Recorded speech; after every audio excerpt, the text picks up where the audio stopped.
Today, ladies and gentlemen, Arise crossover is going to be updating, and this time, just like a lot of the other updates, we are going to be getting a bunch of new stuff. For example, a brand new island, a bunch of new shadows, and of course, there's going to be so much more. But hey, just before we jump into this video, just gonna quickly say, if you do end up enjoying it, then make sure to hit that like and subscribe button. And yeah, without further ado, let's jump right into this. Alright, so first things first, let's actually wait for the update to, release, because we are actually a little bit early. So let's just quickly cut to when the update releases. So 3, 2, 1, and boom, there we go. The update is now out. Now, as you guys can see, there is a lot to check out in this update. For example, there's a bunch of fixes. I mean, of course, bug fixes. You kind of expect that. But the main premise of this update, don't worry, it's not boring bug fixes. It's actually brand new stuff, like a whole new island, 4 new shadows, 7 new swords, a new relic, 7 new quests, yada yada, all of the usual stuff.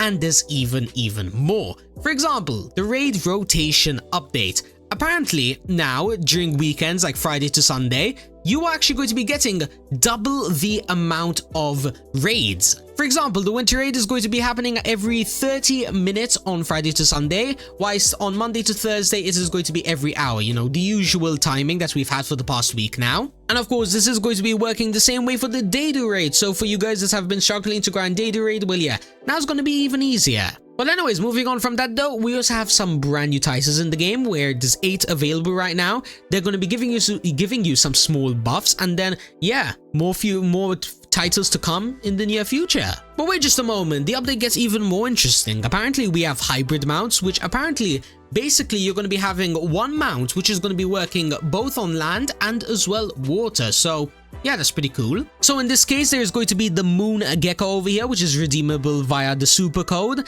and as well the crocodile, which is going to be found in the AFK area. Now, that's not all, ladies and gentlemen. We also have an infernal castle update. Apparently, there's a checkpoint now every 10 floors. Pretty cool. Plus as well, apparently they reworked a bunch of the stuff. Like for example, now after room 24, you are not going to be getting any of the weak enemies anymore. For example, Nippon City and under, yeah, all of those bosses go bye-bye, and you'll only find these ones. Monarch, Gucci, Frio, Paitama. Basically, you're only going to be grinding the important bosses. Not gonna lie, pretty cool change, but yeah. Moving on from that though, shadow rank changes. Apparently, any single shadow can now become a G rank, no matter what rarity it is. However, do keep in mind, by the way, the N rank is going to be remaining a mythical exclusive, meaning that, for example, what's a legendary guy? I think Zero is a legendary guy. Well, yeah, he's going to be having a maximum of G rank. N rank is for mythicals such as the Snow Monarch, and Vulcan on floor 50, you know that guy on floor 50 of the Infernal Castle? Well, yeah, he can become N rank. Plus as well, N+ rank is only exclusive to the Monarch Shadow. Hopefully, fingers crossed, one day I can get this bad boy. But yeah, moving on from that though, new max level 225, and as well the brand new super code giving us 100 tickets, 600 common dust, 400 rare powder dust, yada yada, you get the idea. And as well the exclusive hybrid mount and the exclusive SS relic. Now, just to go ahead and quickly show you guys these stuff, because it is really interesting. For example, I'm gonna be honest, the relic is a little bit mid. I've had a look at it already. I mean, it looks pretty solid. Shadow damage, shadow level, drop chance is basically like an all-rounder. However, in my opinion though, is it worth as like some of the other relics? For example, when it comes to drop chance, it's only 4.2%, whilst literally the C rank of this world, it is 9.38%. So yeah.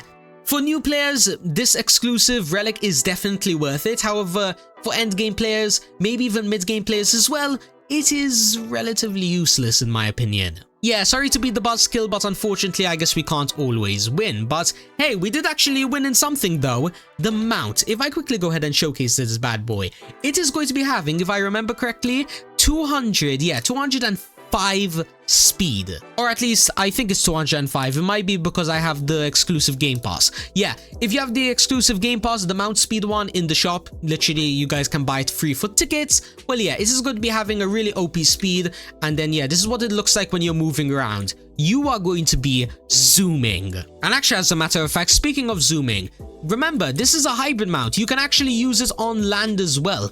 However, it isn't going to be as fast. In fact, it is kind of slow in my opinion. Yeah, I wish they made this a little bit faster on land, but hey, I guess beggars can't be choosers, right? Why do I have a feeling no one's gonna use this mount because there's like 100 better ones for ground? And who even uses aquatic ones anyways? I would have preferred like a ground one that can also be used as flying in my opinion. What do you guys think? Do you guys agree with me? I really think we had a much higher potential with a flying one that can also swim and maybe run on ground. Devs, if you're watching this, please, please, please add that in. But anyways, next up on our list is the titles. Now, these are relatively simple to understand.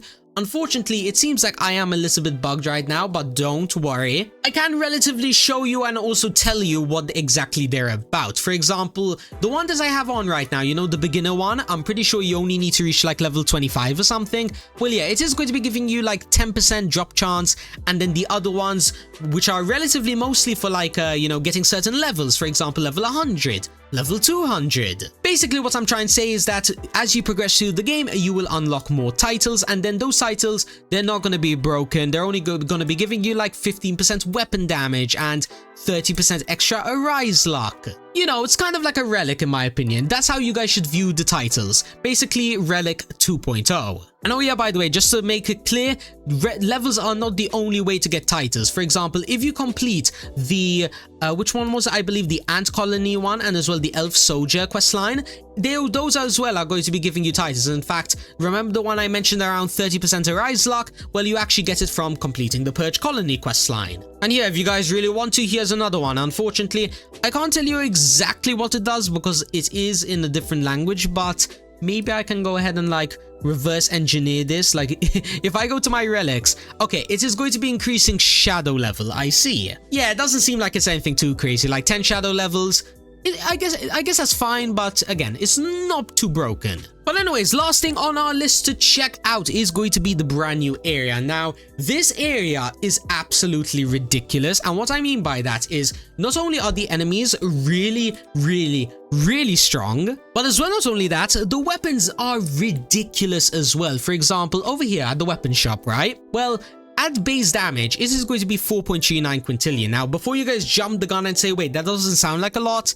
Yeah, that is actually with no boost applied. So if I were to buy one of these, right, which in fact I've already done so, this is actually what it looks like. E rank doing 43 quintillion damage. And keep in mind, by the way, this isn't even the best sword in the game. The new best sword is going to be the one found in the dungeon of this world. And yeah, only God, I guess, knows how OP that's gonna be. But for the time being, let's stick with what we know, right? So this one over here, let's say it is, how much was it in my inventory? Like, yeah, 43 quintillion.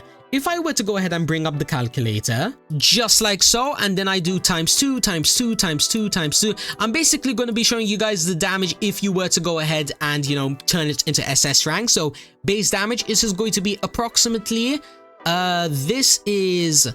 How much was this again? Okay, this is quintillions. And then this bad boy over here is going to be the sextillion number. So, yeah.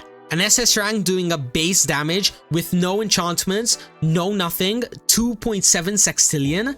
That's ridiculous. And keep in mind, by the way, enchantments, I mean, it's now that they added enchant locking in the game, you can now technically get like a god tier sword, like for example, sharpness 8, vorpal 7, vorpal aspect, burning 3, basically every single legendary enchantment known to man. And yeah, you'll just make a really broken sword. That's will probably do like what, 10 times the damage if you get sharpness 8 alone. That's like 20 sextillion. With just sharpness 8. Yeah, this update has really made you guys broken, but then again, it is relatively expensive, like 30 sextillion per sword. Not the easiest thing to grind in the world, but then again, I mean, it kind of makes sense, you know? You want something broken, you do need to grind for it. I know, yeah, by the way, for those of you that are really curious, this is approximately how expensive it will be. This is sextillions. Yeah, you're going to be needing approximately 22 septillion in order to get it SS rank. But hey, don't worry, this boss over here, you know, the brand new brute guy, he's supposed to be dropping, if I did my maths correctly, around like 400 quintillion per kill. So yeah, you should be able to grind up 21 septillion relatively fast. Like maybe it will take 3 days or 2 days of AFK grinding, but then again, if you guys are more OP than me, like, you know, a full N rank team or something, then this is probably going to be like a day's worth of grinding. something like that. But anyways, apart from that though, that pretty much wraps up most of the updates, because all the other stuff that I haven't mentioned, they're relatively small and have like no significance. For example, the quest line over here, it's very, very similar to all the previous ones. It will just give you like XP, money, common dust. You kind of get the idea. And then as well, the other mounts that was added in the game and the sword skin, well, you get it from the AFK area. And I don't think I need to explain that every single update, right? I'm sure you guys understand how it works, and it's probably not even the best mount in the game. But hey, at least we have a bunch of other stuff that's going to be the best in the game. For example, maybe the new boss pet might be the best in the game. I don't know. If needs be, I'll make a video in the near future, maybe tomorrow, maybe next week. I don't know. If something interesting comes up in this update that I forgot to mention in this video, you guys will get a part 2. I'll go over all the tips and tricks in order to get those OP items, so that that's way you guys can get broken and ridiculous as possible. But yeah, apart from that though, my name's SMG. I'm gonna get back to studying, because in case you guys didn't already know, I am going through the 7, yes, I know, by the way, 7 stages of grief. Don't say 5, it's 7. All over a simple topic like chemistry. Chemistry, I hate you. Whatever guys, I'll see you all in the next one. Peace!